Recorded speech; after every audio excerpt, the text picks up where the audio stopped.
Okay, just awesome. Hi, Cheryl. Welcome.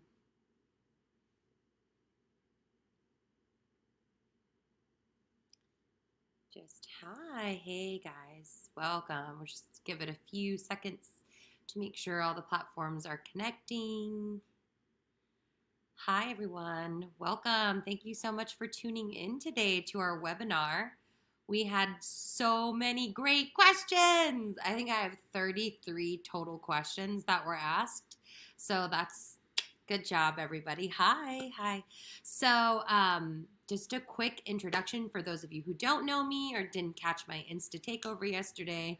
My name is Sylvia Wes, and I am the Los Angeles ambassador for Dogo app. I'm here today hosting this webinar for all of you guys. I am a real certified positive reinforcement dog trainer here in Los Angeles. Dogo app is one of my new favorite partnerships. They are incredible.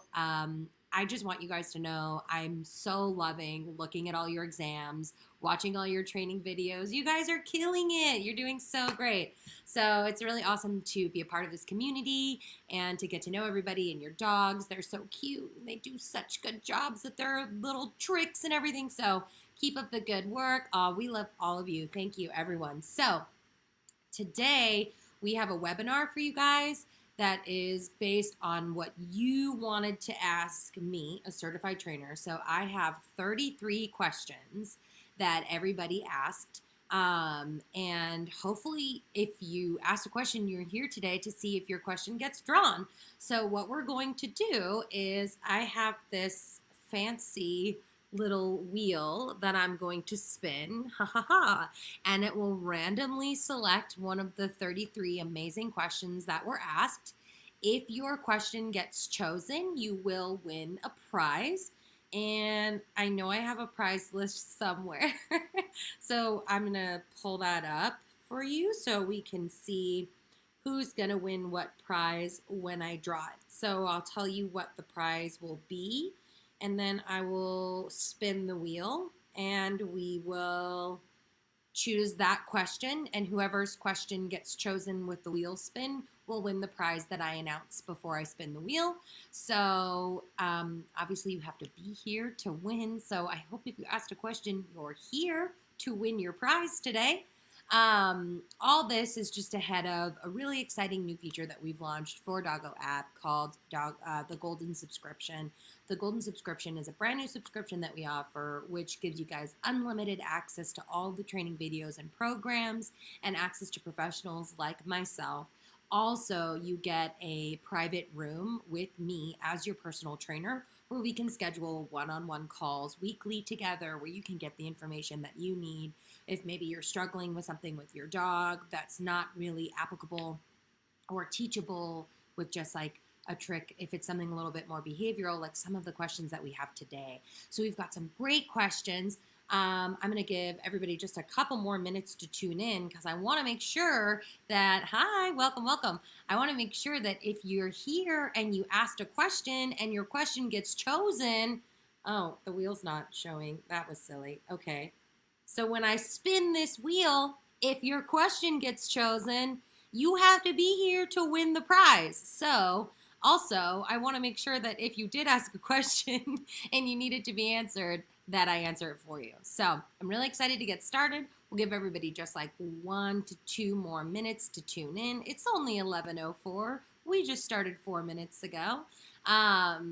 Did everybody ask a question who needed something answered? Because there is some good stuff in here. Got blended pet families, people with dogs and cats not getting along. It's that age-old tale. What else? Oh my goodness, so much good stuff, you guys. Can't wait to dig into this.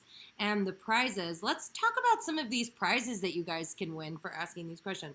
We've got a personalized bandana, a Dogo tote bag. You can get a Dogo t-shirt. You do get a golden, we're giving away a golden subscription. What?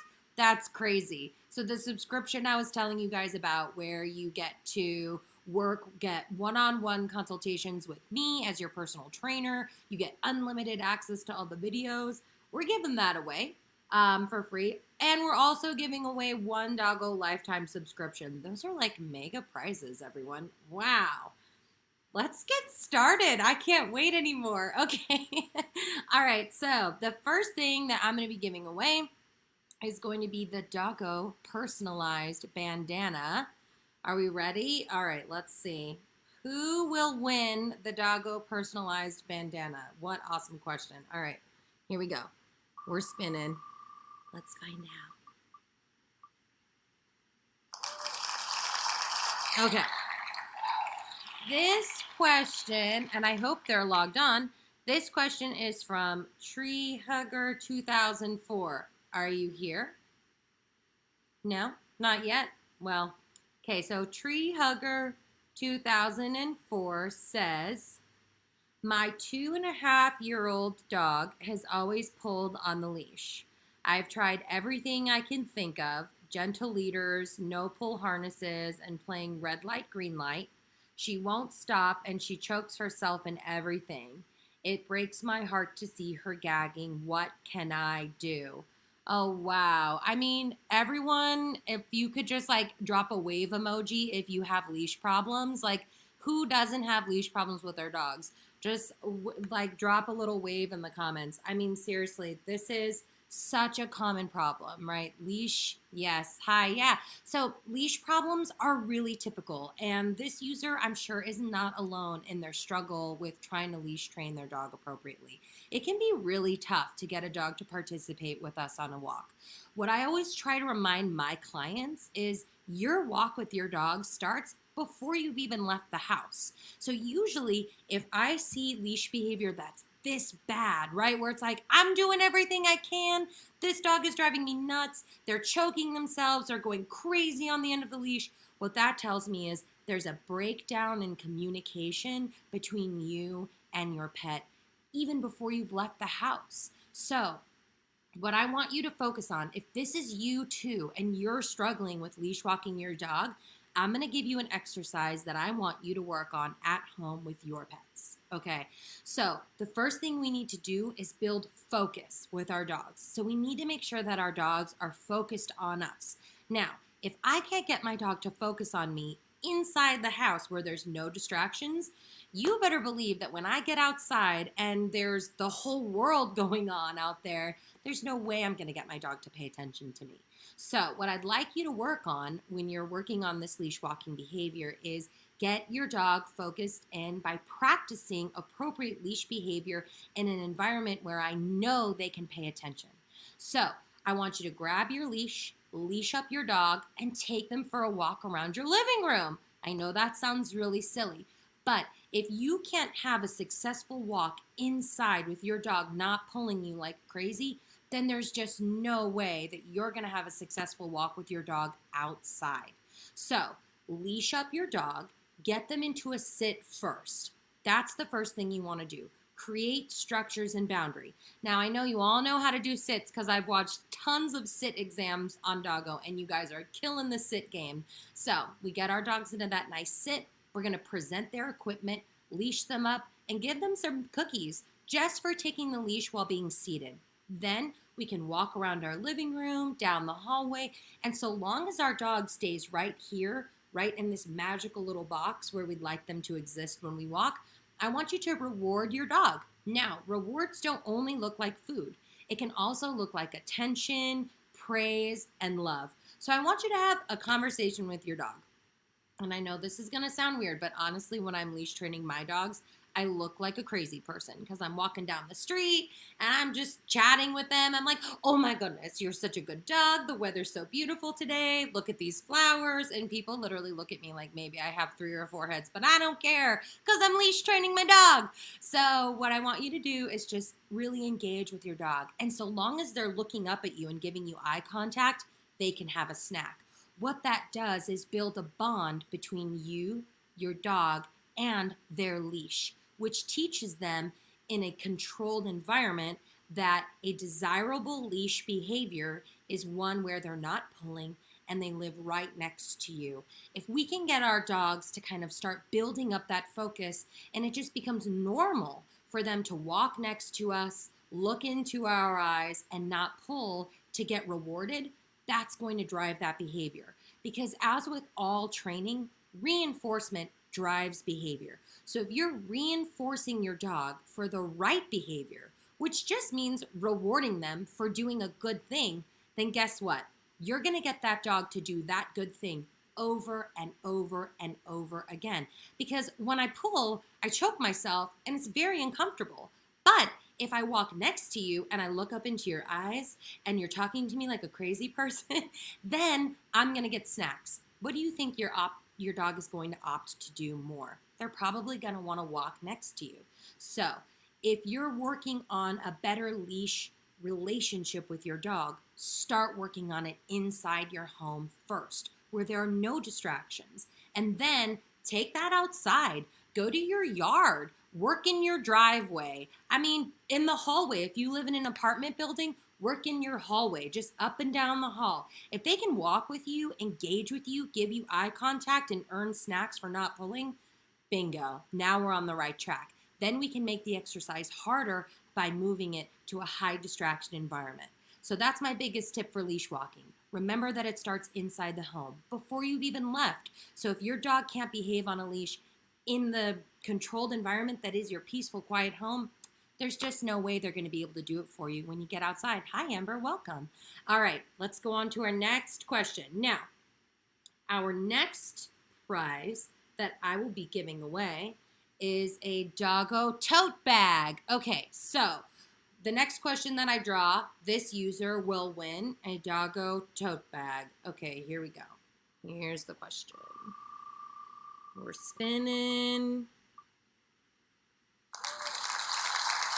Woohoo! Okay. All right, this question is from Honeybell32. This must be one of our Instagram users. Hello. Okay, so Honeybell32 just won a Dogo tote bag. Woo! Okay, they asked, I have a spayed female who feels the need to pee over every dog's smell. Why? That's a really interesting question. Okay, so what a lot of people don't realize is it doesn't really matter if your dog is spayed or neutered. They just enjoy putting their scent on things. It's normal dog behavior. So if you have a spayed or neutered male or female dog that you're walking around and they just happen to pee everywhere, it's totally normal. They're just trying to get their odor on whatever that odor is. It's like, this is my thing now, and you can't have it because I was here. Another thing that they do, which you've probably seen your dog do before, is they might rub themselves. Do you ever see a dog just kind of like, and they're like in the grass and they're, I can't do it very well because I'm not a dog, but I think you guys all know the behavior that I'm talking about. That behavior, believe it or not, is your dog getting their odor on an odor. So if you see them rubbing themselves, scoop them up because they might actually be rolling in some sort of excrement of some kind. I know it's disgusting, but that's your dog. They just want to get their scent on as much things as possible. I can tell you, my little old lady, Tallulah, who is sleeping peacefully next to me right now, but I'll go ahead and lift her up so you guys can meet her. This is Tallulah. She is an avid pooper. So she likes to poop on things, just to let everybody know that she was here. So some dogs do poops, some dogs do pees. My boy Hunter loves to roll in it, and I cannot tell you how many times he has come into the house smelling like something dead, especially because we're out here. Hi, honey. Yeah, we're talking about your baby girl. That's right. And congratulations, you just won a Dogo tote bag. So if your dog is peeing or pooing or rubbing themselves on things, they're just being a dog. It doesn't matter if they're fixed or not. It's really just their way of like letting other dogs know that they were here. And if you're a male dog, he who pees the highest wins. So, so that's just a little information. What a fun question. Thanks so much, honey. All right, so next question. And the person who answers, wait, hold on. I'm not speaking in real words, you guys. Okay, I'm going to choose another question. This question will win a Dogo t-shirt. Okay, here we go. We're going to spin the wheel. I love this wheel. It cheers and everything. It's so fun. Okay. This This question is, okay, this is very similar to the question that I just answered. So they will win the prize, and I'll go over it again because I know we have some new users. But this is from Rosa Dog Couture. Their question is, what tips do you have for leash walking and how to stop pulling? I mean, you guys, I know that leash walking is a big, big, big deal, right? It's like we all need our dogs to walk nicely on a leash. So I'll just say, like I said from the beginning, remember your leash walking starts before you've even left the house. If you're noticing that you're having a problem communicating clearly with your dog and getting them to focus on you, go back to some basics. I always recommend to my private training clients, if you really want to put your dog through boot camp, go ahead and work on some hand feeding. Hand feeding is a great way to just reconnect with your dog, get them really focused on you because they're going to have to work for everything that they eat. So take your dog's food, take about a handful out of the bowl that you would normally feed them, and just work on some of your doggo stuff. Whether it's sit or down or roll over, whatever trick you're working on with doggo, use their meal to feed them that. Doing that is going to get your dog to focus on you. Focus is such a big deal. And when it comes to leash walking, you need focus. If your dog is looking everywhere except on you, then they're not going to be able to participate well on a walk with you because they're not paying attention to you. They're not on a walk with you. And that goes for you as well. If you're having issues with your dog on a walk, how involved in the walk are you? Are you tuned out? Are you on your phone? Are you talking to somebody else? You know, these things indicate to our dog that we aren't paying attention. And if we're not paying attention to them while we're on our walk, how can we expect that they're going to pay attention to us?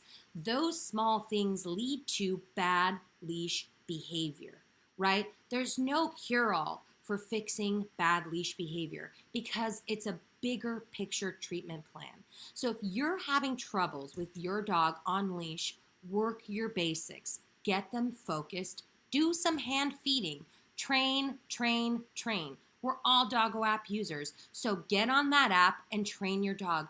The more you can get your dog to focus on you, the better. And I got news for everybody. There's an actual focus or look cue on the Doggo app. So teach them that. Teach them to look. And when you're going outside and your dog is having a really hard time concentrating on you on your walk and they're pulling and they're going crazy and they're like looking over here and they're looking at that bird and oh my gosh, there's a trash bag that just went by and look, another dog. And if that's your dog on a walk and they're very excitable, then use an opportunity to train. Pull them over. Get them off the sidewalk. The cool thing is we all have to practice social distancing right now. So social distance yourself with your dog away from other people, dogs, and things. Get them into a sit and try to get them to focus. Do that every so often during your walk just to get them recalibrated and tuned into you. And lastly, use my tip and talk to your dog like a crazy person. Just walk with them, talk with them, keep them engaged. If you're the most exciting thing on your dog's walk, they're gonna wanna walk with you. So those are my tips for leash walking. All right, let's move on. We've got a few more prizes. Oh my gosh, a big kahuna. Okay, wow, you guys. All right, this next question that I answered, this user is going to win a Dogo Golden subscription. I know. If you guys don't know what the Golden subscription is, let me tell you about it. It's our new subscription service through Dogo.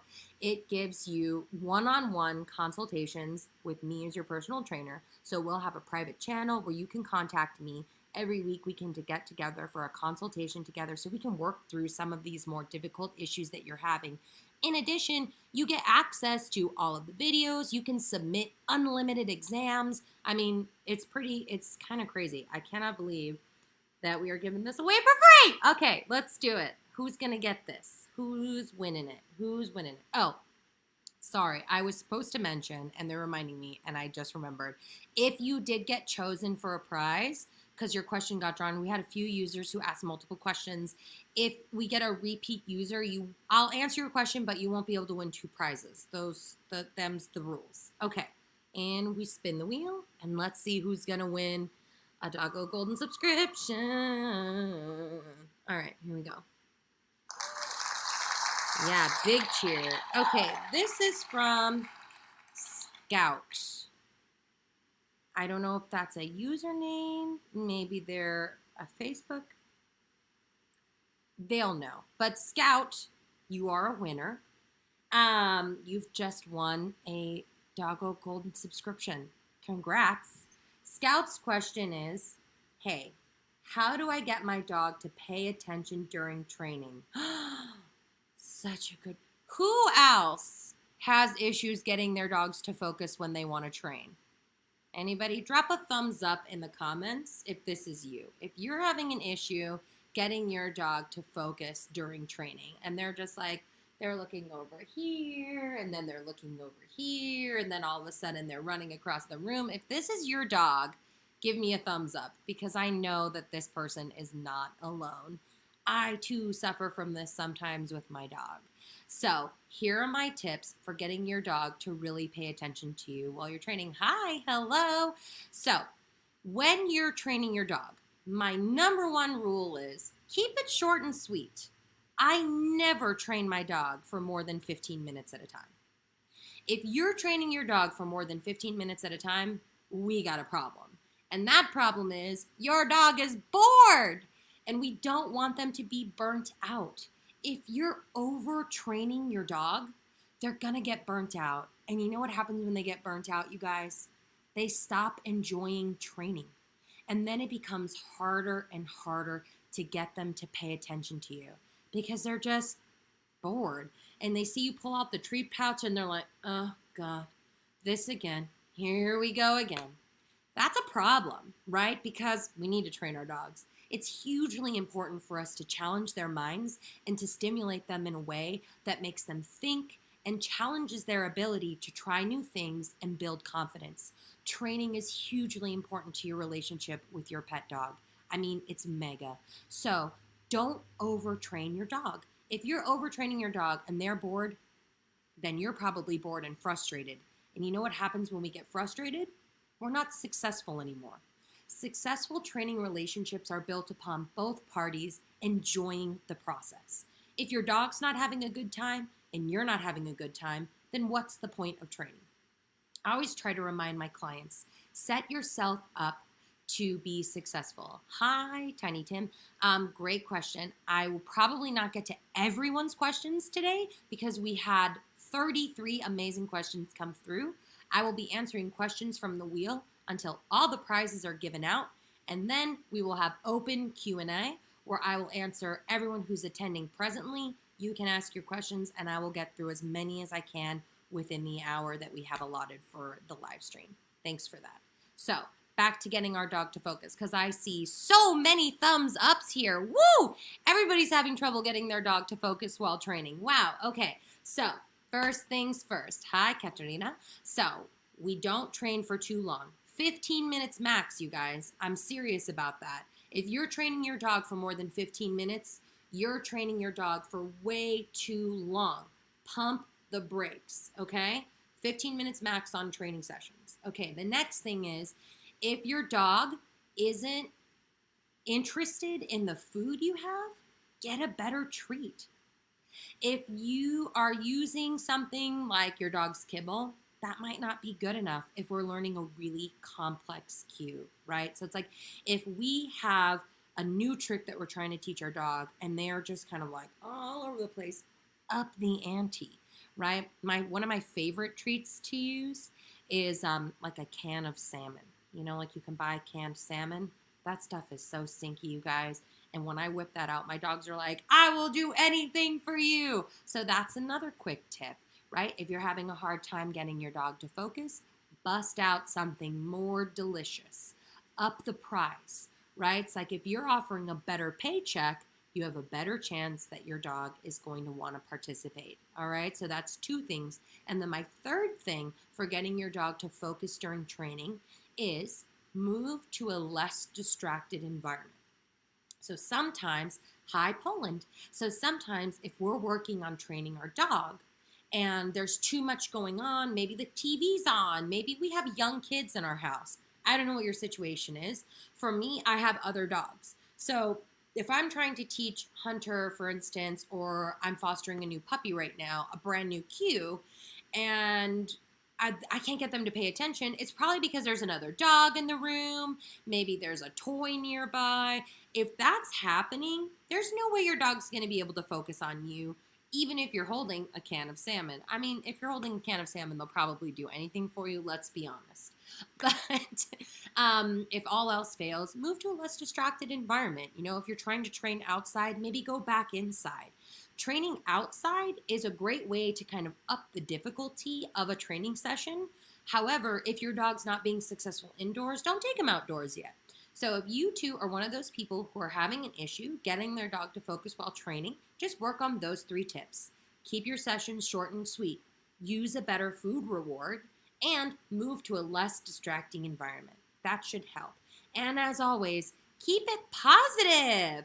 I know a lot of times if we're trying and trying and trying and our dog's just not getting it, we can start getting into that like, I mean business voice. You know what I mean? Where we're like, sit, sit, sit. I said sit, right? We start to get really aggressive with our dogs. As soon as we start to do that and we start to make that turn away from positive, it can actually be really intimidating to dogs. And here's a fun fact. For all of our male viewers who might have those really low baritone voices, dogs actually hear in higher frequencies than we do. So if you start getting into that I mean business voice where you're talking really, really lowly, your dog might actually not be able to hear you. Literally, you might actually drop out of their frequency of sound where they might not be able to pick up on what you're saying anymore. So that's something to think about too. Remember, the more positive we can be, the more upbeat we can be, the better it's going to be for our dog. And as always, if you're not enjoying your training session, neither is your dog. So stop training. If you've had a bad day at work, don't train your dog. If you're having a rough time, don't train your dog. Just have a glass of wine instead and train your dog tomorrow. Okay, guys? All right, let's get on with this. We've got one more prize to give away. Oh my goodness. This is so exciting. Holy smokes. Okay.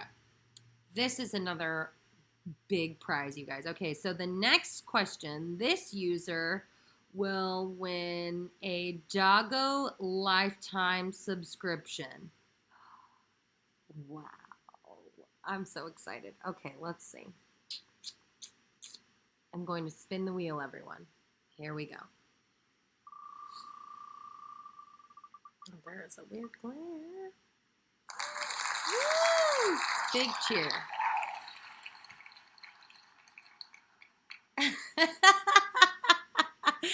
I love this question. Okay, this question is from Ashley Carroll, 29.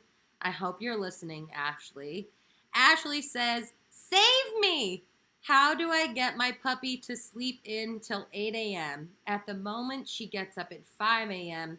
and doesn't go back down. Oh my goodness. All right, you guys. Truth time. Who got a new puppy during quarantine?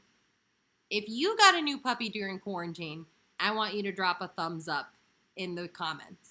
If you too adopted a brand new puppy during quarantine, give me a thumbs up in the comments. Because I can tell you, I am fostering a new puppy during this quarantine, and getting puppy to sleep until 8 a.m. was my biggest success. But let's go over it. Okay, so if you did get a new dog during quarantine, congratulations. I'm so happy for you. I want to go over quickly as well, just a few tips to help with this process. I have 3 rules that I want you to follow if you've got a new dog during quarantine. And this is just going to help you not only set your dog up to be, yay, congrats, Cheryl, on your new dog. I don't want you to think of this as an opportunity to just kind of like enmesh your life with your dog, because we have to remember, everyone, at some point, we will be going back to our real lives. So these 3 rules that I'm going to give you will just help you to set up a clear foundation for this new dog that's in your home during this kind of weird time where we're home all the time and have unlimited time to dedicate to our dog. This is also going to help me answer this user's question who has a puppy waking them up at 5 o'clock in the morning. I don't even think my brain works that early. I think at like 5 a.m. I'm still sleeping, dreaming. I don't know, not working. So anyways, here's what we want to do. First thing first, if you got a new dog during this quarantine, I need you to set up a schedule. You have to have a schedule. Please create a routine. Routine is important for all of us, especially us humans. It helps keeps us grounded and helps keep us in tune, especially during chaotic times like this. So if you don't have a routine yet, having a new dog can really help to establish that routine. If you're dealing with a new puppy in your home, a quick routine that I use is a 2 on, 2 off schedule.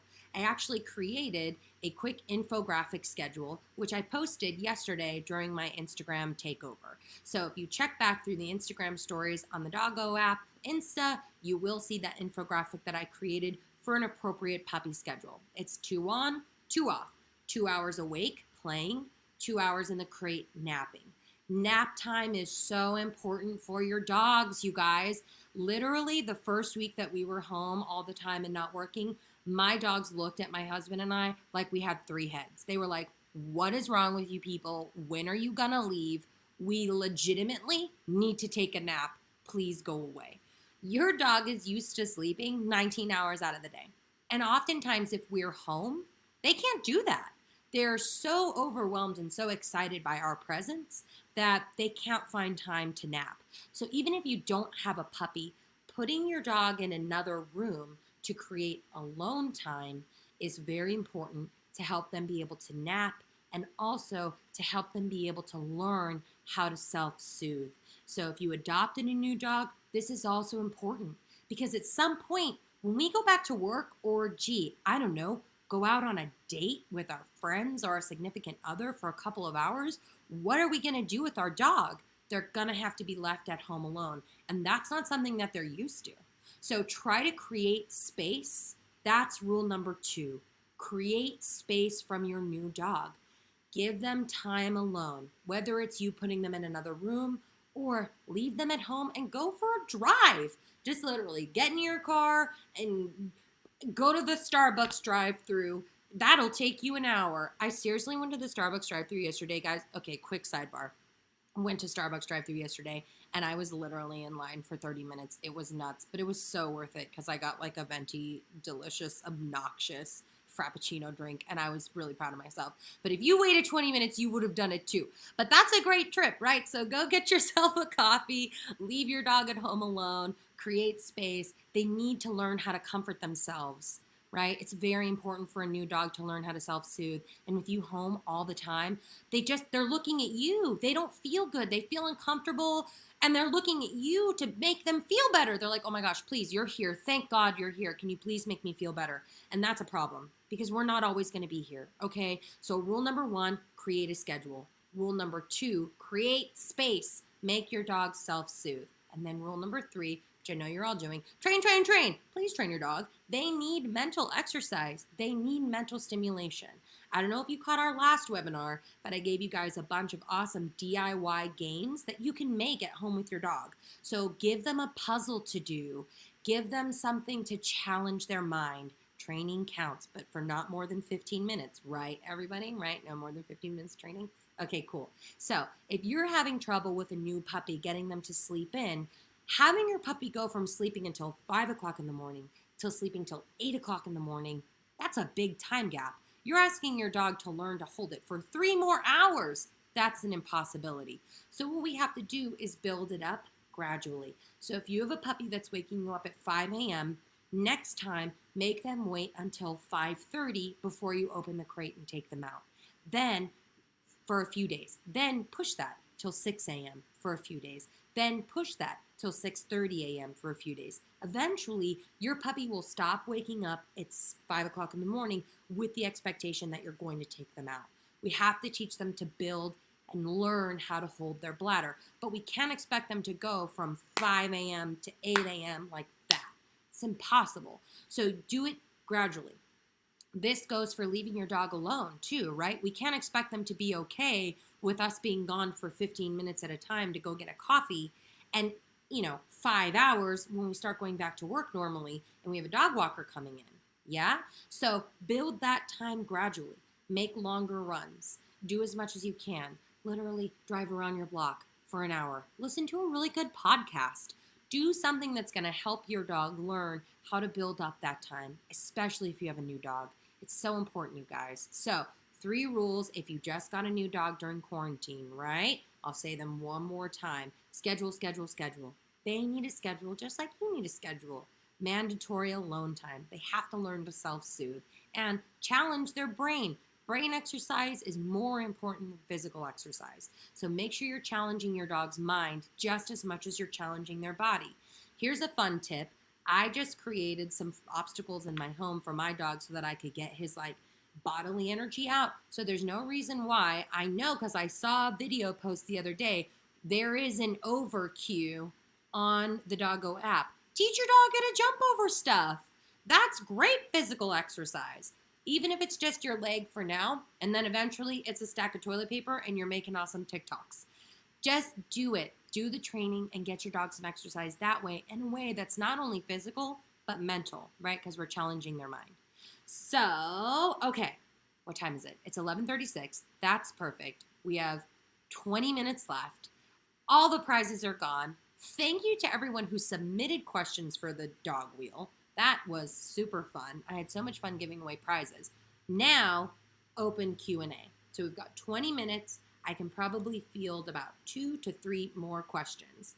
So if you have a question that you would like me to answer, please submit it now, and I'll do open Q&A.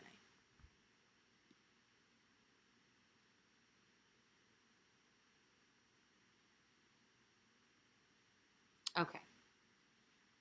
This question comes to us from YouTube. So I'll grab these 2 questions that just came in. Yes, I have one from, I'm probably going to kill your name. I'm so sorry. It's Paul, maybe? Paul. And then I have Tiny Tim the Donkey. So let me tackle these 2 questions.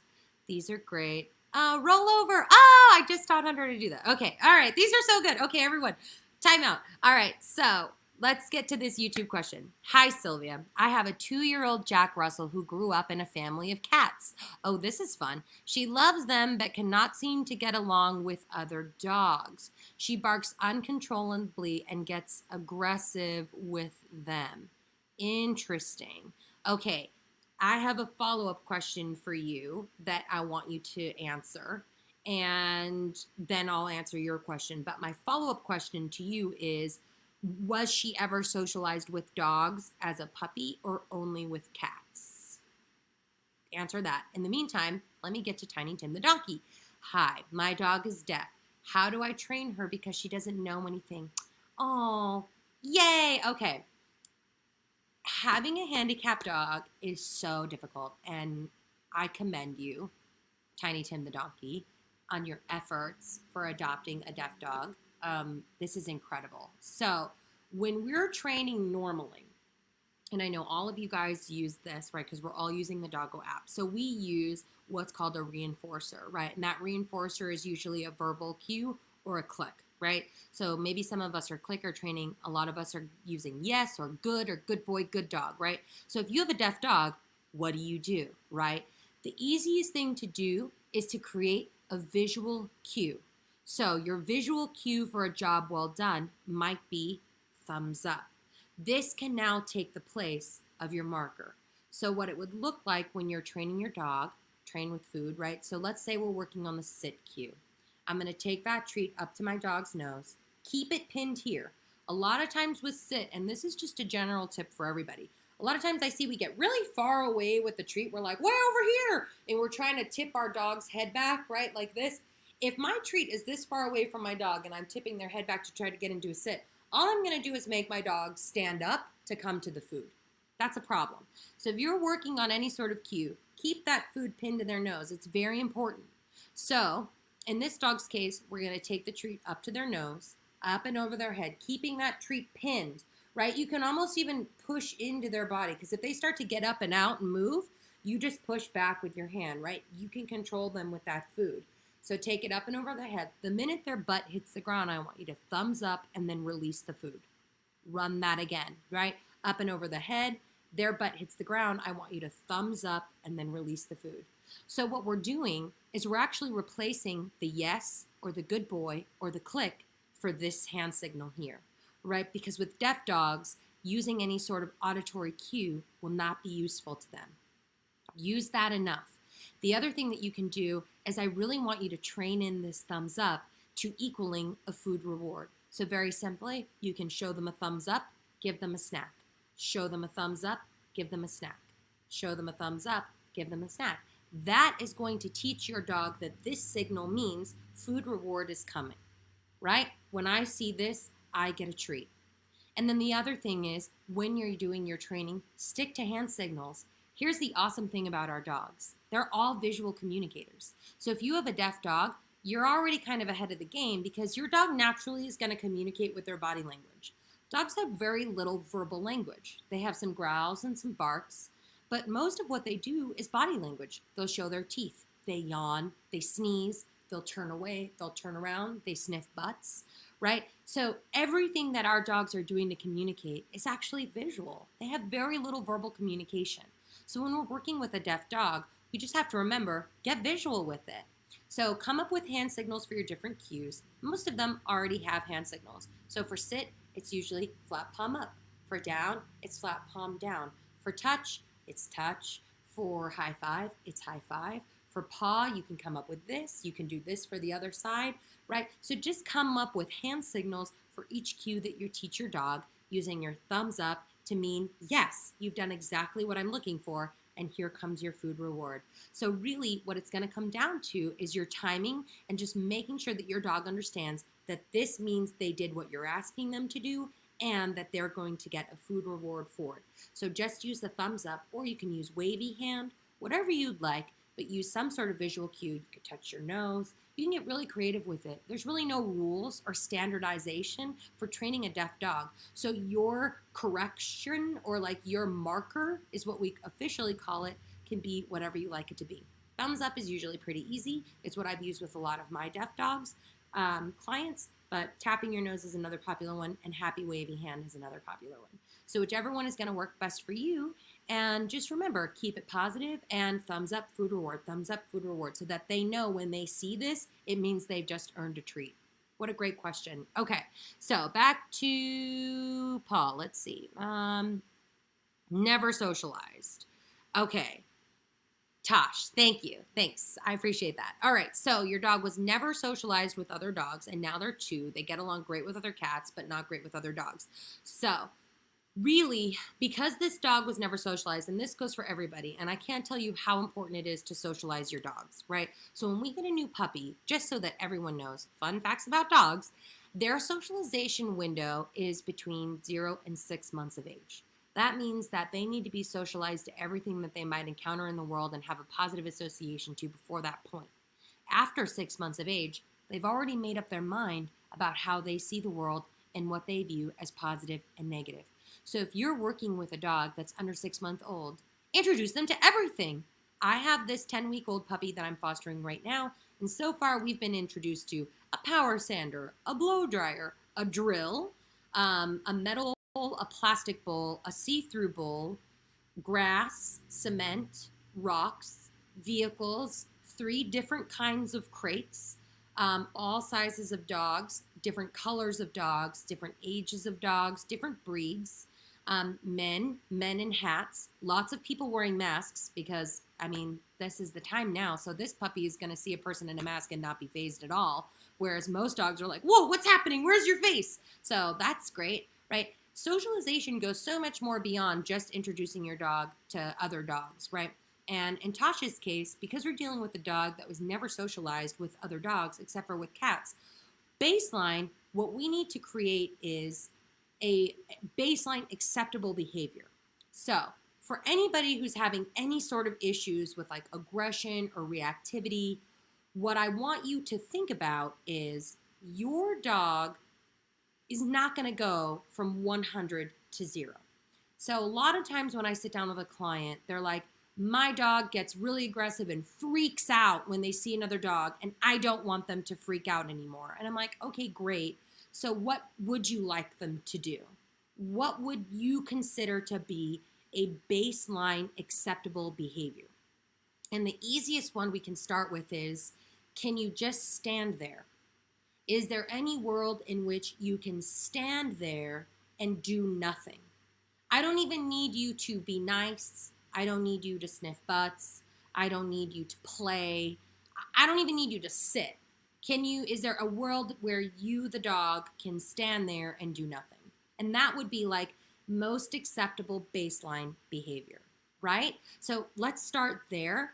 And the easiest way to do that is just help your dog have a positive association to seeing the thing that normally triggers them, doing nothing, and for their doing nothing, receiving a reward. Okay, I'll say that again.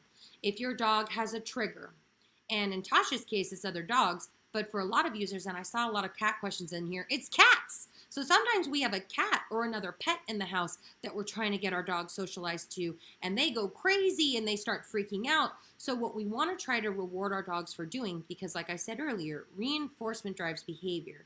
If we can reinforce our dog for doing nothing, like, hey, do you see that dog over there? You didn't do anything? Here's a cookie. Do you see that dog over there? You didn't do anything? Here's a cookie. That's all I'm doing, is I'm helping my dog understand that the most rewardable behavior for them to perform is to do nothing. And if they do nothing, they'll get a treat. And Tosh, for you and your Jack Russell, that might be all we can accomplish for now, is just being able to see another dog and do nothing about it. And to me, that would be a huge success. Then if we can create enough positive association to these other dogs where it's like, hey, guess what? I'm seeing other dogs, I'm not doing anything, and I'm eating cookies. All of a sudden, other dogs equal cookies. Maybe other dogs aren't so bad. Do I expect that your dog's going to be able to run and play and go into a dog park and socialize appropriately? Maybe not.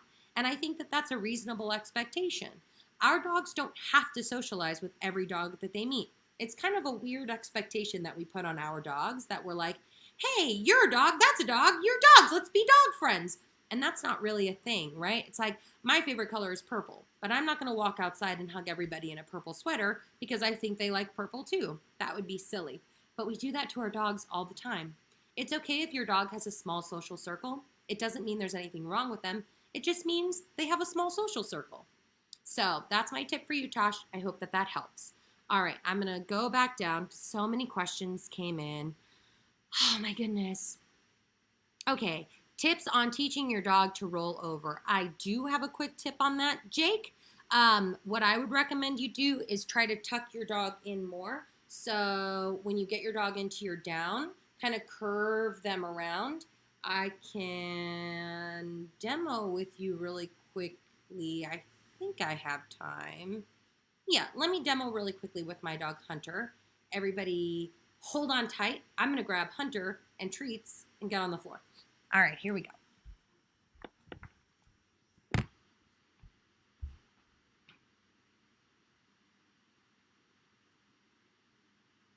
All right, come here. Good boy.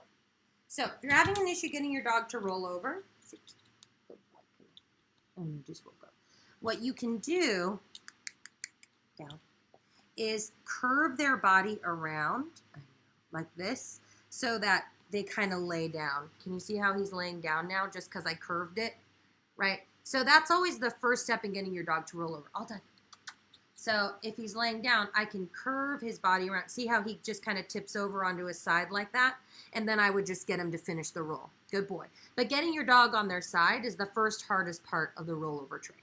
Yeah, so use that treat, curve them around. And that's a great example of what I mean, like keeping that treat right, really close pinned to their nose. That's the most important part of training anything that you train with your dog. We're moving locations, you guys, because this webinar is draining my computer battery. So we're going to plug in. We've got just 10 minutes left.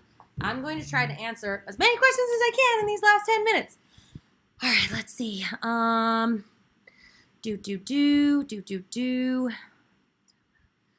Okay, you have a service dog. I have a service dog, but I'm worried he might lose some of his public access training. Any advice? Man, this is a really tough thing, right? What I would recommend is try to, I mean, I don't know where you're located, and I don't really know what the policies are in your city. I was just talking to some of the girls on the Dogo app, and like some of their shops are open right now. I know for where I'm located, we still have access to hardware stores. Hardware stores are great places to work on public access socialization with a dog that's in service training or even therapy training. I love training at hardware stores because lots of things happen there. There's lots of loud noises. You can kind of drop things to create louder sounds. And just working in aisles in a hardware store is a really great and quick way. Work your stays, work your place, getting your dog to kind of do nothing in these environments. You might not need it, but go cut some wood. I know that sounds weird, but go to the hardware store and just cut wood. It's very loud. It makes a lot of noise. It's a big action that you can do while having your dog practice the act of doing nothing. I know this is a really tough time for everybody. And I know, and I totally understand your fear, Service Dog Prince. And I totally get what you mean about, he might get a little rusty, and he might get a little rusty, and that's okay. My other recommendation for you would be just work your training and your cues really hard at home in small increments. So just work like his specific service task really hard, and then also work your basics. And then also be sure to take this time to have a little bit of fun with your dog and allow him to explore some avenues where he gets to be a little bit more dog-like and a little less work-like. So you can have him do some puzzle games and just some more entertaining things. Maybe teach him a little bit of agility where he can learn to run off of his service vest, so that we're allowing him the opportunity to also explore the juxtaposition between being in dog mode and then being in work mode. I hope that helps. All right, let's see. Okay. Okay. This is a really great one. Okay, this question is from Poppy the Beagle. I'm really struggling to get my beagle to listen to me. She keeps running after hare in the field. Even if she has a lead on, she will spring and run off. I'm worried she'll get hurt one day. Please help. Okay, so anytime we're working with off-leash, anybody else have issues with their dog off-leash? If you do have issues with your dog off-leash, drop me a thumbs up in the comments. All right, if you are having trouble with your dog off-leash, what that's telling me is you don't have a very good recall with your dog. Recall is one of the most important things your dog needs to know in order to perform off-leash. And recall just means coming with called. Coming when called, coming when called. If your dog doesn't have a great recall, then it means they're not going to be able to drop whatever it is they're doing to return to you. So the first thing you want to do before working your dog off leash is work that recall, because at the end of the day, Poppy the Beagle, your recall, so Adrian, okay, sometimes it's great, sometimes it's not so great. I totally feel that.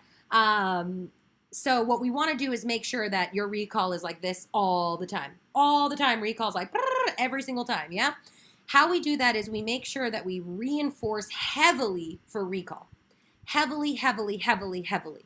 Because if my dog gets a guaranteed paycheck every time they come running to me, then the odds are when they hear their name, they're going to come running because there's a paycheck waiting for me. So it's going to be like, I'm really sorry, Hare. I can't come chase after you right now because I hear my name, and my name means snacks. So I got to go. What I want you guys to be really careful of is not to associate a bribe with your recall. So a lot of times what I hear in class is people will be like, Fluffy, Fluffy come, Fluffy, Fluffy treat, Fluffy cookie, right? Unless your dog's name is also cookie and treat, there's no reason to be saying those words, because really what we're doing at that point is bribing our dogs. And when we're bribing our dogs, now we don't actually have a solid recall behavior. What we have is a bribed dog who's like, I hear the word cookie, I'm gonna go. So the easiest thing we can do to build more recall is work your recall inside with my favorite game, which is called the hide and seek game. The hide and seek game is very, very simple to play, but it builds in a very, very strong recall behavior. Because we're playing your dog's favorite game, which is chase. Your dog loves chase, right? Poppy the Beagle, your dog especially loves to play chase with rabbits. So we're going to get your dog to play chase with you. So the easiest thing you can do is, if you have a partner, leash up your dog and have them hold your dog. Roommate, if you live with somebody. If you don't live with somebody, that's fine too. You can still work this cue. What I'm going to have you do is get a treat ready. If you're working alone, I'll go over your job in 2 seconds. If you're working with a roommate or a partner or significant other, this is how you're going to work this. You're going to have your significant other hold the leash. You're going to take the treat, show it to your dog, put it in your pocket. Say their name one time and then say the recall cue, come, and then run. I literally want you to run in your house. Hide in another room. The better the hiding place, the better the recall behavior, and the more fun for your dog, because they really get to hunt you out, which the only thing dogs love more than chasing is hunting. Ooh. So you're going to run and hide. My favorite hiding place, by the way, is inside the shower, and I close the shower curtain, and then I have like little heads poking through. It's my favorite thing. It's very cute. So run, hide, have your partner release the dog, and then you're going to call their name and the recall cue until they get there. Now, the key to this game is keeping it positive. Don't get annoyed if your dog takes a long time to get there. It's okay if it takes them a long time to get there. You're hiding, and you're probably hiding very good. So give them a second to find you. Run, hide, call their name, and come. So Fluffy, come! Fluffy, come! Fluffy, come! When they get there, they get a big party. Good dog. Oh, what a good dog! And then those cookies that you put in your pocket, they get those cookies. That's how you play the hide and seek game. If you can play that game 2 to 3 times a day with your dog, this just helps to build in a solid recall. So next time, Poppy, your dog takes off running in the field, you can say their name, run in the opposite direction of them, and hopefully that will kick in their instincts of the game that you play every day at home that leads them to getting food reward. So that's a quick and easy way to build in a stronger recall that's fun and acts upon your dog's natural instincts to chase and hunt, just this time, you. And with everything, if your dog is doing something that you don't want them to do, all you need to do is be more exciting than whatever it is they're doing. So if your dog steals a shoe, here's the biggest problem. Our dog will steal a shoe and run away. Why? Because we will chase them every single time we run after them. Now, granted, if your dog's got your Louie, then I don't blame you for chasing after them. But what we've just done is created a really fun game and taught our dog that works. Steal something, run away from me. I will play with you. I will chase you. It's going to be awesome. Don't do that. Don't let your dog feel that way. If they pick up a shoe and run, do you know what I do? I run into the kitchen and I open the refrigerator. Because if I open the refrigerator and I've just run away from my dog, first of all, they're going to be like, wait a second, where are you going? And they're going to chase me. And then when I open the fridge, they're going to be like, oh my gosh, she's opening the fridge. There's probably going to be food being made at some point, and maybe I'll get lucky. And then once your dog comes over and they sit down, I'll give them like a fridge treat. So like a baby carrot or a blueberry, something that's dog friendly that they can eat. And what they just got rewarded for was chasing me and sitting down wherever I am, instead of me chasing after them whenever they're doing something naughty. So just a quick tip for everybody across the board, just based on the amount of people who are struggling with recall. Just remember, be more exciting. Be more exciting than whatever your dog is going after, whatever they're grabbing. Especially if they're grabbing your favorite shoe, be more exciting than that shoe. If you chase after them, you just made that shoe extra exciting. So switch it up on them. And with that, oh my gosh, there are just so many good questions coming through. We've literally got 1 minute left on the webinar today, so I'm not going to be able to get to any more questions, which is so disappointing because I've had such a great time. Once again, you guys are just chock full of great questions, and I can really see that our doggo community is so dedicated and loving to their dogs, and like what a wonderful community to be a part of. I'm so happy to be a part of it.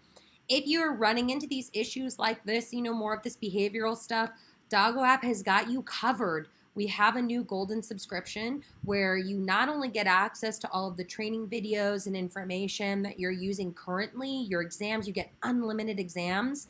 You also get access to me as a private trainer. We work one-on-one together. You get answers to your questions within 24 hours, right? You can like text me your question within 24 hours. You'll get an answer